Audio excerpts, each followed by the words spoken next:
नमस्कार जय जगन्नाथ। आज वीडियो रे मु गौरीशंकर आपण मानक सम्मुख रे अवसरकालीन अनुभव विषय किछि कहिबी। तेबे अवसर कौन एवं अवसर पूर्व एवं परर अनुभव किभली होइथाय ए समस्त विषय जानिया पई वीडियोटी को शेष पर्यंत देखंतु एवं आज सुधा आपण जदि आम ही चैनल को सब्सक्राइब करनाहंती तेबे सब्सक्राइब करी तळे दिया जायथिबा बेल आइकन टी को दबाई दियंतु जाहि फଳରେ आम ही चैनल जिते बेले जो वीडियो प्रकाश पाइबो सेते बेले संगे संगे ही तार सूचना आपण नोटिफिकेशन माध्यम रे पाई परिबे। तेबे आरंभ करूची आजिर गल्प।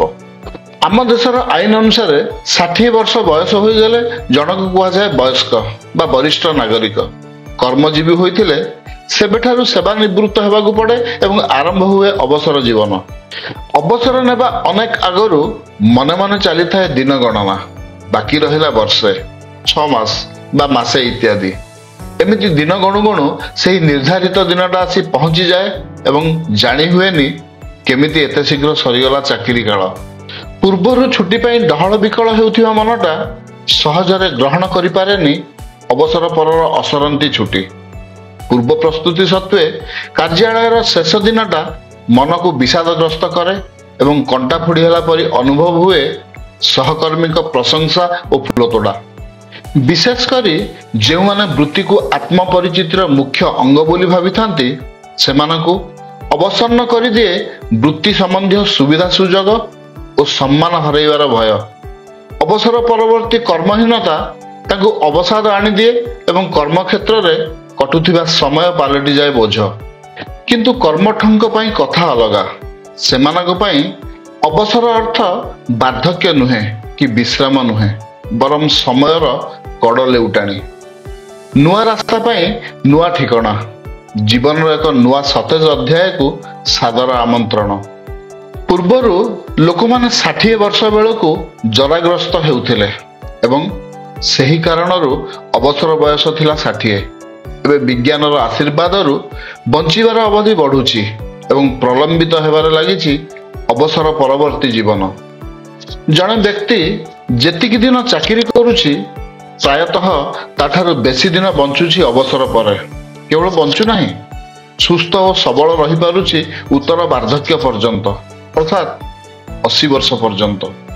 तेणु एबे कार्यरु अवसर अर्थ बसी बसी किंबा खबर कागज पढ़ी और टेलीविजन देखी समय काटिबा नुहे बरम चाकरी काल रे जहा होई पार नथिला ताहा कार्यकारी करिवार अवकाश। जो माने कर्मवीर से माने मृत्यु पर्यंत अनुभव करि पारंतिनी कर्महीनता। गोटे कर्मरु अवसर नेले बाकी थाए आउ गोटे कर्म। अमेरिकार राष्ट्रपति जिमी कार्टर देशर उन्नति पाई अविराम उद्यम सत्वे अनेक विवाद रे छंदी होई हरई बसिले लोकंक आस्था। शेषरे निर्वाचन रे हारी 1980 मसीह रे राजनीति विदाय नहीं 56 वर्ष बयस। अल्प दिन पर एमेरी विश्वविद्यालय रे जोगदेले अध्यापक भाव रे। शिक्षा, स्वास्थ्य और मानविक अधिकार उपरे अनेक आंतर्जातिक सम्मेलन आयोजन करने सहित रचना कले 14टी पुस्तक।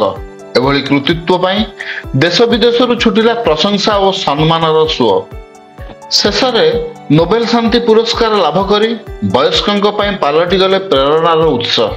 60 वर्ष बयस पदार्पण कला परे रवींद्रनाथ टैगोर आरंभ करथिले चित्रविद्या। 57 वर्ष बयस गल्प लेखा आरंभ करथिले फकीर मोहन सेनापति। अर्थात समाज रे एमिति अनेक क्षेत्र अछि जहा बयस उपरे नुहे, निर्भर करे अनुभूति, अभिज्ञान और सृजनशीलता उपरे। गवेषकंक मतरे बयसाधिक्य ही मेधा प्रदर्शनर अनुकूल समय। कारण बयस बढ़िवा सहित वृद्धि पाए भाषागत ज्ञान, शिल्प कौशल तथा अनुशीलन दक्षता। माइकेल एंजेलो सबुठारु सुंदर मूर्ति निर्माण करथिले 80 वर्ष बयस। 92 वर्ष बयस टॉल्स्टॉय लिखिथिले तांकर प्रसिद्ध पुस्तक I can not be silent.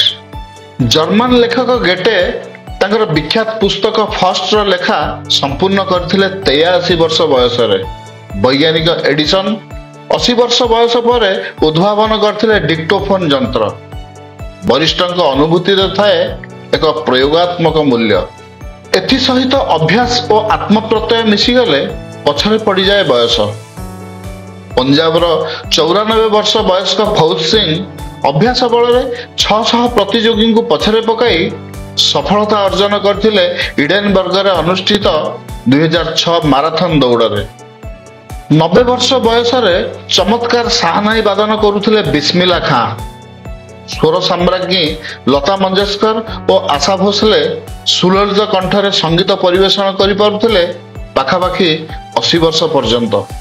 चाकरी अवधि सीमित किंतु संसार पाठशाला पाठ असरंती। जेते अनुभूति अभिज्ञता हासिल कले भी जानिया पई बाकी थाए आहुरी अनेक किछि। जेउ माने भाबंती मोर जहा शिखिबार थिला शिखि सारिछि और जहा करिवार थिला करि सारिछि सेही माने ही प्रकृतर वृद्ध। कारण एभली भावना ही वार्धक्यर लक्षण एवं यह मनरे जागृत हेबा मात्रे आरंभ हुए अवनतिर प्रक्रिया। अन्य पक्षरे जेउ माने भाबंती जहा किछि जानिछि ताहा सामान्य एवं जेते बाट जाइछि ताठारु अनेक आगकु जिबार अछि सेही मानक भितरे थाए अपराह्न को आभामय करिवार प्रचुर संभावना। थरे गोटे जहाजर डेक उपरे बसी जड़े अति वयस्क व्यक्ति किछि करुथिबार देखि ब्रिटिश लेखक ब्रूस चाटविन तांका पाखकु जाई जानिले से चीना अक्षर कालीग्राफी अभ्यास रे मग्न।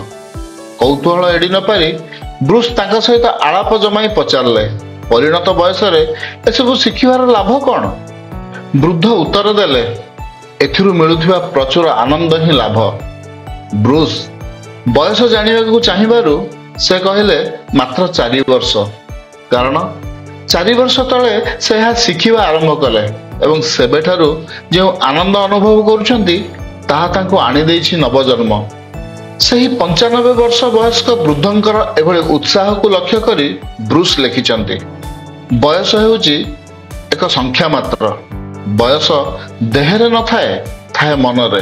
अर्थात जैविक बयस महत्वपूर्ण नुहे गुरुत्वपूर्ण हेउची मनस्तात्विक बयस। कर्म तत्परतारे थाए वार्धक्य को जिणिबार असल कौशल।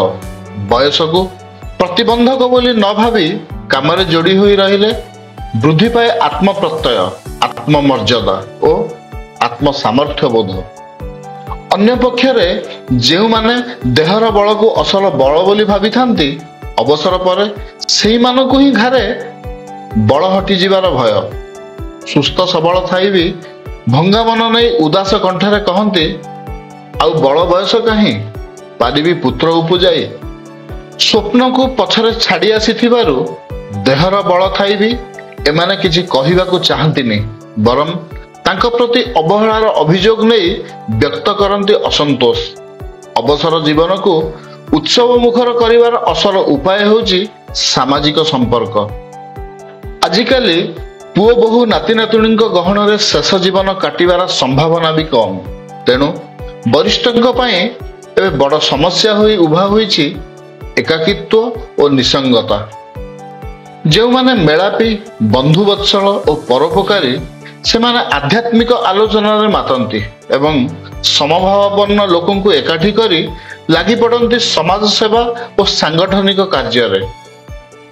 वरिष्ठ माने साधारणतः अनेक प्रकार संपर्क रे धनी एवं सेमानंक पाखरे थाए सामाजिक समस्या को बुझिबा और तार समाधान करिवार सामर्थ्य। तेणु सकारात्मक भावना नहीं सेमाने पड़ोसी भल मंदरे निजको बांटी पारिले क्रांत अपराह्न अवसर जीवन भी पालटी जीव स्वर्णिम अध्याय। बस आज एतिकी वीडियोटी केमती लगेगा जदि भल लगी थाए तबे लाइक और शेयर करने को बिल्कुल भूलिबेनी। बहुत शीघ्र आपण मानक पई आउ एक सुंदर मनछुआ वीडियो नहीं आसीबी। तबे रहुछि नमस्कार।